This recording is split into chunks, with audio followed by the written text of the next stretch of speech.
전화를 참 많이 받았습니다. 가족한테도, 친구 목사들한테도, 또 친구들한테도 야, 제주도에 바람이 세다는데 괜찮냐? 그렇게 전화를 참 많이 받았는데 하나님의 은혜로 또 교회는 큰 어려움이 없는데 오다가 또 집사님이랑 얘기했는데 귤나무가 많이 이렇게 넘어져서 참 고생했다 하는 이야기를 들으니까 참 가슴이 먹먹했는데 이번 피해 여러분들 태풍에 피해가 많이 없기를 기도합니다. 그리고 믿음으로 잘 어떻게 좀 이길 수 있는 은혜도 하나님께서 주시기를 기도합니다. 오늘은 히브리서를 한번 살펴보려고 합니다. 히브리서는요, 예수 믿는 이유로 고난받고 박해받는 사람들을 위해서 쓴 편지입니다. 예수 믿는 이유 때문에 우리 기독교가 로마 제국에 의해서 그리고 유대교에 의해서 엄청난 핍박을 받았어요. 얼마나 집요하고 잔혹하게 핍박을 했는지 모릅니다. 많은 성도들이, 초대교회 성도들이 이 핍박 때문에 순교했습니다. 수없이 많은 분들이 예수 믿는 그 이유 하나만으로 화형을 당하기도 하고 십자가에 못 박혀 죽이기도 하고 굶주린 사자에게 밥으로 먹이로 전락하는 그런 순교를 당하기도 했습니다. 그런데 더 많은 사람들이 박해를 견디지 못하고 예수 믿는 믿음을 저버리고 다시 옛생활로 유대교로 돌아가는 그런 사람들, 그런 경우가 더 많았습니다.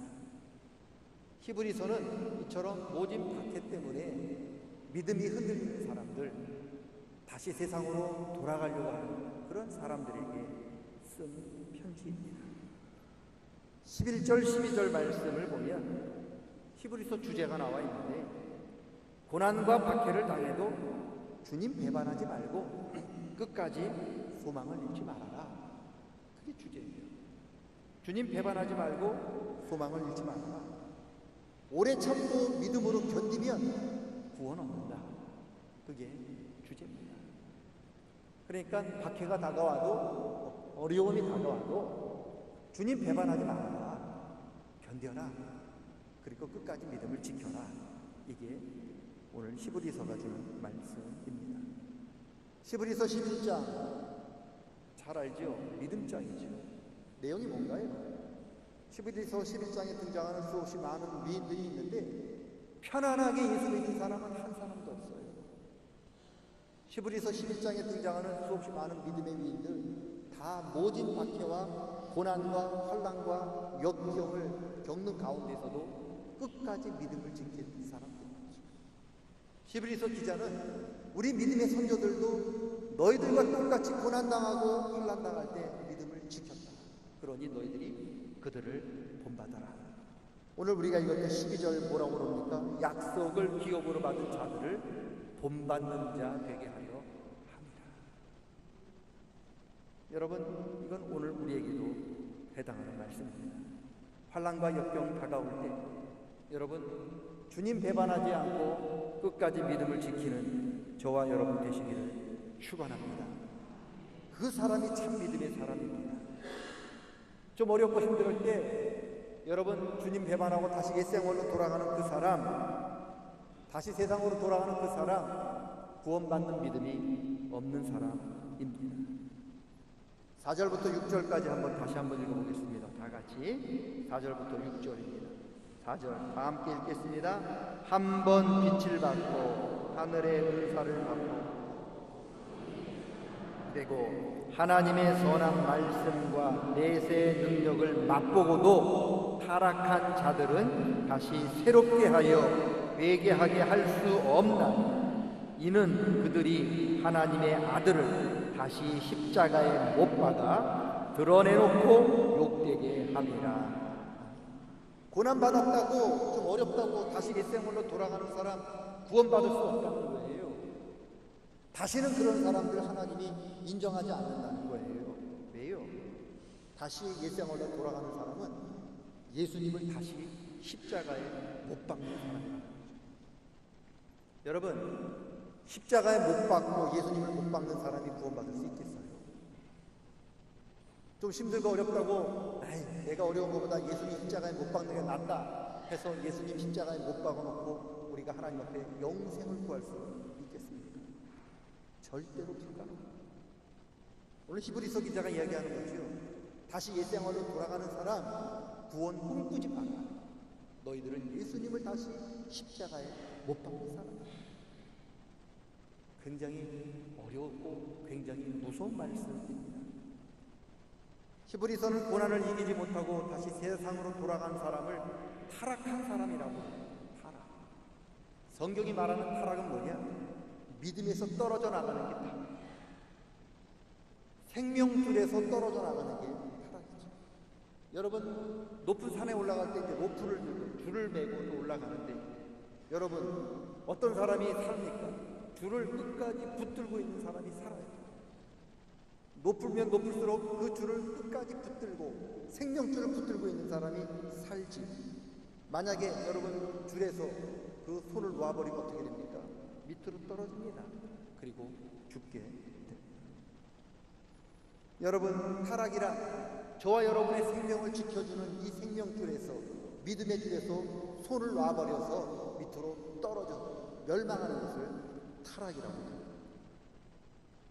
높은 데 있는 사람이 줄에서 손 놓으면 떨어져 죽는 것을 안다면 우리가 믿음의 줄을 놓고 생명줄을 놓으면 타락해서 멸망하는 것도 알아야 한다는 거예요.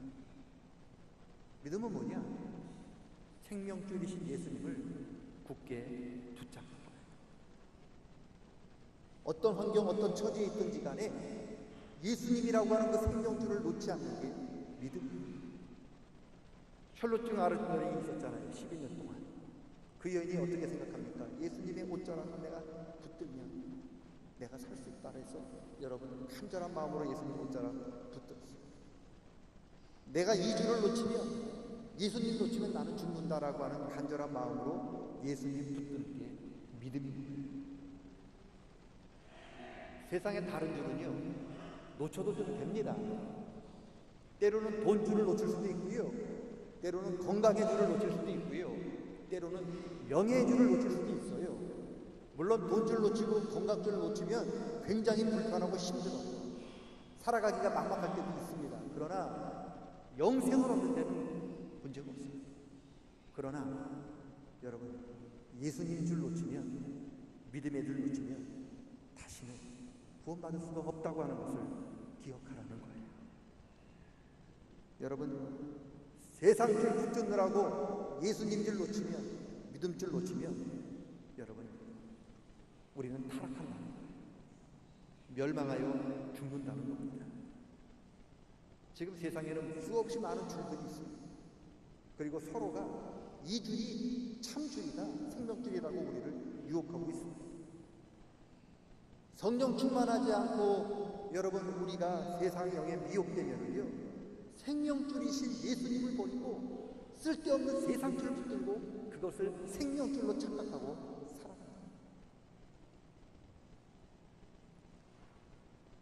얼마 전에 우리 모교회 청년들이 우리 교회에 와서 수련을 하고 제 동기들이 이제 장로님도 되고 피택 장로님도 되고 그래서 몇 분이 우리 교회에 와서 얘기했는데 저랑 가장 친한 친구의 아버지가 치매를 걸리셨어요.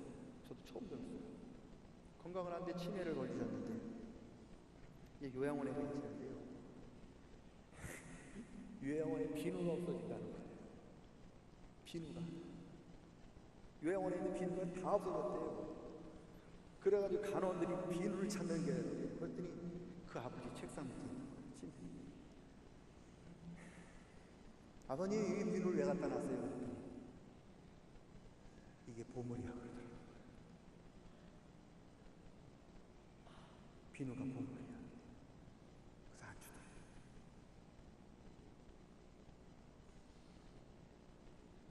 우리가 성령 받지 못하고요, 우리가 세성령에 미혹되면요 세상에 가치 없는 것을 보물이라고 여겨요.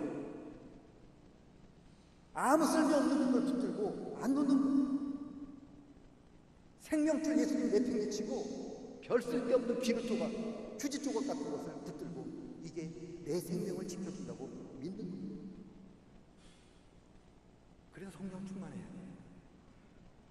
우리 성령 받지 못하고요, 유혹되면은요, 여러분 좀 웃지요. 우리도 그렇게 돼요. 참 가슴이 아팠어요. 에서가 그랬잖아요. 에서가 붙잡은 줄은 뭐예요? 팥죽이에요. 팥죽 붙잡기 위해서 에서는 뭘 버렸어요? 하나님 약속을 버렸어요. 왜요? 팥죽 한 그릇 붙잡느라고 영원하신 하나님 약속 버렸어요. 그리고 또 그는 이 줄이 팥죽 한 그릇이 생명이라고 착각합니다. 왜 그러니 어리석은 일을 범하죠? 성령 충만하지 않고 새 성령에 미혹하면은요, 하나님 말씀보다 팥죽이 더 귀해 보이는 거예요. 아담은요, 생명나무가 옆에 있었잖아요. 근데 그 나무를 붙잡지 않고 왜 선악과를 붙들었나요? 선악과가 여러분 생명나무인 줄로 착각합니다. 뱀에 미혹받아가지고 먹어야 할 선악과는 따먹고 생명나무는 먹지 않고 붙잡아야 할 생명나무는 붙잡지 않고 붙잡지 말아야 할 그 선악과를 생명나무처럼 착각하는 거예요. 성경은 이처럼 자기가 붙잡아야 할 것들, 예수님을 붙잡지 못하고 세상 것 붙잡는 사람을 가리켜 타락이라고 부릅니다. 룻기를 보면 두 며느리 오르바와 룻이라고 하는 여인이 등장해요. 시어머니 나오미와 함께 베들레헴 올라가요. 중간에 올라가다 어머니가 그러잖아요. 야, 이제 여기까지 따라왔으면 됐다. 너희들 과부인 나 따라와봐야 내가 너희한테 줄 수 있는 게 아무것도 없다. 고난과 역경과 시험, 괴로움밖에 줄 것 없으니 이제 너희 백성, 모압 시내 너희 민족에게로 돌아가라. 그래서 마음껏 잘 살아라. 그렇게 돌려보냅니다. 결국 오르바는 다시 모압 이방 시내에게로 돌아가요. 그런데 같은 모압 여자였던 룻은 거부합니다. 어머니 안 갑니다. 어머니가 섬기는 하나님, 나의 하나님이 될 것이고 어머니의 나라가 나의 나라가 될 것이고 어머니가 죽는 그곳에서 나도 죽을 겁니다. 끝까지 어머니를 따라갑니다. 어떻게 됐나요? 여러분, 결국 오르바는요, 다시 모압으로 돌아간 오르바는요, 성경에 이름이 등장하지 않아요. 그런데 룻은 어떻습니까? 베들레헴에서 보아스를 만나서 아들을 낳지요. 그 아들이 다윗 왕의 할아버지예요. 룻은 다윗의 증조 할머니가 되었고요. 마태복음 1장 보면 아브라함과 다윗의 자손 예수님의 족보를 기록하면서 거기에 끝까지 예수님을 따라갔던 룻이라고 하는 여인의 이름이 예수님의 족보에 등장합니다. 여러분, 생명주 되신 예수님 붙잡지 못하고 결국 세상으로 되돌아가면 우리의 이름은 생명책에서 빠져버립니다. 세상에는 두 종류의 사람밖에 없어요. 끝까지 믿음을 지켜서 생명책에 그 이름이 기록된 사람 한 사람, 중간에 그 노를 믿음의 줄을 포기하고 밑으로 떨어져 타락하여 멸망당하는 사람, 그 사람. 두 종류의 사람만 성경에 등장합니다. 이제는 우리 차례죠. 우리 앞에 많은 줄들이 있습니다. 여러분 어떤 줄을 택하실랍니까? 저와 여러분이 붙잡는 이 줄이 영생의 줄이요 생명줄이시기를 주의 이름으로 축원합니다. 그 줄을 붙잡아야 살아. 내가 아무리 힘들어도 내가 지금 붙잡고 있는 이 줄이 영생의 줄 같지 않고 믿음의 줄 같지 않으면 여러분 지금 줄을 바꿀 수 있는 마지막 기회, 지금 바꾸셔야 돼요. 내일 바꾼다고요? 우리에게 내일이 없습니다. 인간에게는 내일이 없습니다. 오늘만입니다. 지금 바꾸셔야 돼요. 그리고 내가 붙잡은 이 줄을 확실하게 영생의 줄이고 생명줄 일로 믿음이 오신다면, 확신이 사신다면 끝까지 붙잡으십시오. 어떤 일이 있더라도 놓지 마십시오. 믿음은요, 옛날에 내가 붙잡았던 줄을 이야기하는 게 믿음 아닙니다. 내가 옛날에 예수 잘 믿었었는데 그건 믿음 아니에요. 믿음은 지금 내가 예수님을 붙잡고 있는 게 믿음입니다. 어저께까지 줄 잘 잡았는데 내가 오늘 줄 보면 어떻게 돼요? 어저께 잘 잡은 거 소용없는 거잖아요. 지금 내가 붙잡고 있는 게 더 중요한 거잖아요. 그게 믿음인 거예요. 자, 그래서 믿음은 과거를 얘기하지 않아요. 믿음은 지금을 얘기합니다. 저와 여러분이 붙잡는 이 줄이 예수님이시기를 축원합니다. 예수님 외에는 영생의 줄을, 생명의 줄이 없습니다. 예수님 붙잡는 복 있는 성도들 다 되시기를 주님의 이름으로 간절히 축원합니다. 본문은 생명줄을 붙잡지 못하고 타락한 사람을 가리켜서 가시, 엉겅퀴라고 이야기합니다. 7절과 8절 말씀을 다 같이 한번 읽겠습니다. 7절과 8절 말씀 읽습니다. 땅이 그 위에 자주 내리는 비를 흡수하여 깎아는 자들이 쓰기에 합당한 채소를 내면 하나님께 복을 받고, 만일 가시와 엉겅퀴를 내면 어림을 당하고 저주함에 가까워 그 마지막은 불사람이 되리라. 아멘. 비가 땅에 내려요. 그런데요, 같은 비를 맞았는데 어떤 땅에서는 무랑 배추와 같은 채소가 나고요, 어떤 땅에서는 엉겅퀴와 가시처럼 쓸모없는 게 난다는 거예요. 왜요? 나무로, 열매로 나무를 알기 때문에 그렇죠. 배추는 가시를 내지 않아요. 가시나무는 배추를 열매로 낼 수 없어요. 배추는 배추를, 가시나무는 가시를 냈습니다. 그래서 열매를 보고 그 나무 존재를 아는 거죠. 내리는 비가 달라서, 그렇게 달라서 종류가 다른 건가요? 여러분, 배추 내리는 비와 가시나무 맡은 그 내리는 비가 달라가지고 이쪽에는 배추가 열리고 저쪽에는 가시나무가 열리는 건가요? 아니에요. 같은 비를 맞았는데 저쪽에는 가시가 열리는 거고요, 이쪽에는 채소가 열렸다는 거예요. 왜요? 나무가 달랐던 거예요. 믿음도 마찬가지입니다.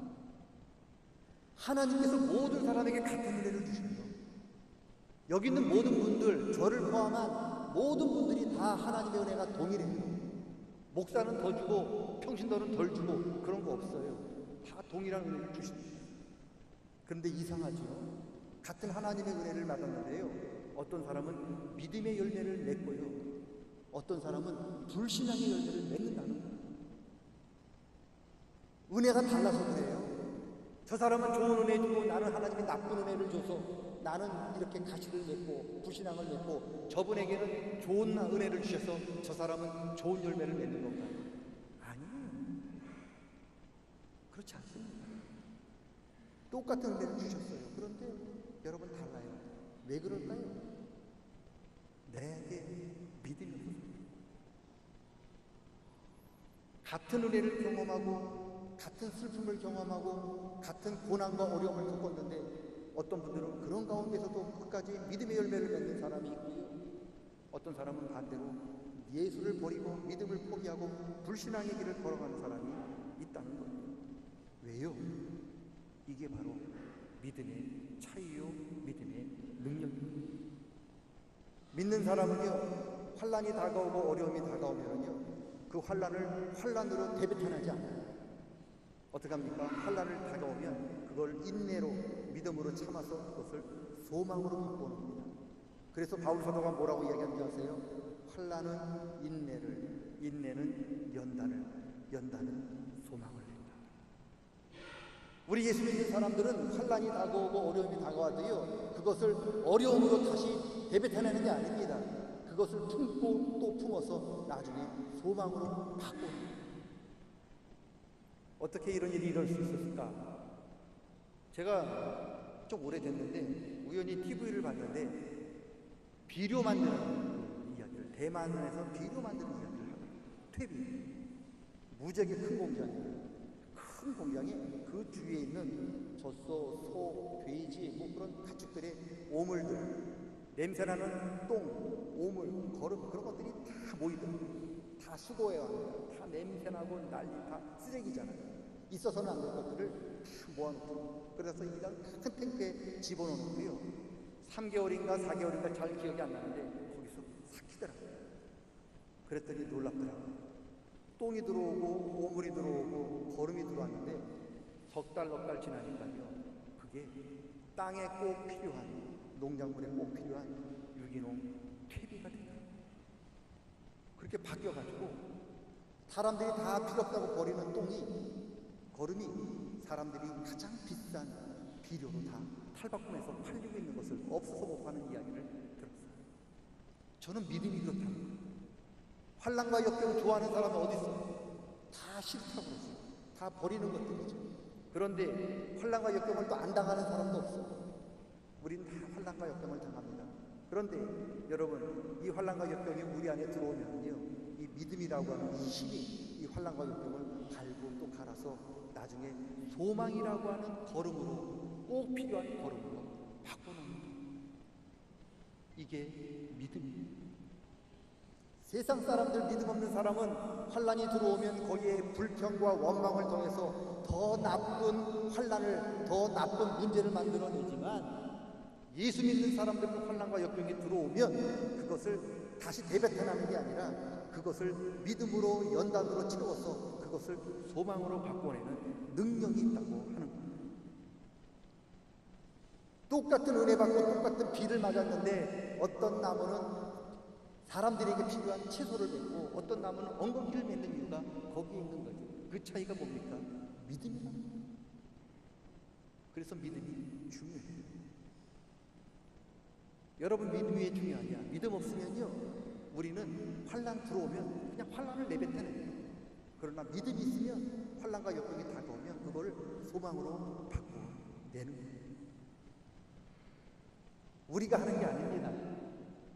믿음으로 우리 안에 거하시는 예수님이 그렇게 바꿔놓습니다. 그래서 믿음이 중요하고 예수님 붙잡는 게 중요한 거죠. 예수님을 떠난 사람은 결코 환난을 소망으로 만들어낼 수 있는 힘이 없어요. 오직 예수님 붙들고 예수님 안에 거하는 사람이 바로 예수님 때문에 환난의 그 쓰레기들을 소망의 풍성함으로 바꾸는 능력이 있게 되는 겁니다. 세상은 지금 믿음의 사람을 찾고 있어요. 환난의 원망과 불평을 더해서 더 큰 환난을 만들어내는 사람은 세상에 차고 넘칩니다. 뉴스를 보세요. TV를 보세요. 다 환난 이야기들이고요. 불평과 원망하는 이야기들이고요. 다 남 탓하고 너 때문이라고 이야기하는 이야기들입니다. 다 쓰레기 같은 이야기들이죠. 그런데 그런 이야기들을, 어려운 이야기들을, 그런 고난의 이야기들을 믿음으로 품어서 소망으로 만들어내는 사람은 정말 찾아보기 힘든 세상입니다. 주님께서는 저와 여러분 환난을 소망으로 바꾸는 사람이 되기를 원하십니다. 그게 바로 믿음입니다.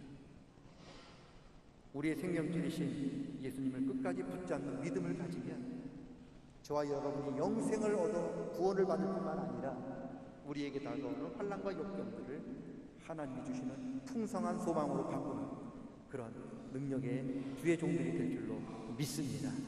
그런 믿음의 능력이 있기를 축원합니다. 예수님 끝까지 붙드시고 믿음으로 환난을 소망으로 바꾸는 우리 복 있는 성도님들 다 되시기를 주님의 이름으로 간절히 축원합니다. 따라하겠습니다. 생명줄이신 예수님을 끝까지 붙잡고 가겠습니다. 예수님 끝까지 붙잡는 게 믿음입니다. 그 사람이 승리하는 겁니다. 끝까지 예수님 붙잡고 가시기를 축원합니다. 따라합니다. 믿음으로 환난과 역경을 소망으로 바꾸겠습니다. 믿음이 없으면 불가능해요. 믿음만이 가능합니다. 주님 주시는 믿음이 우리 안에 충만하시기를 축원합니다. 하나님 아버지, 생명줄이신 예수님 끝까지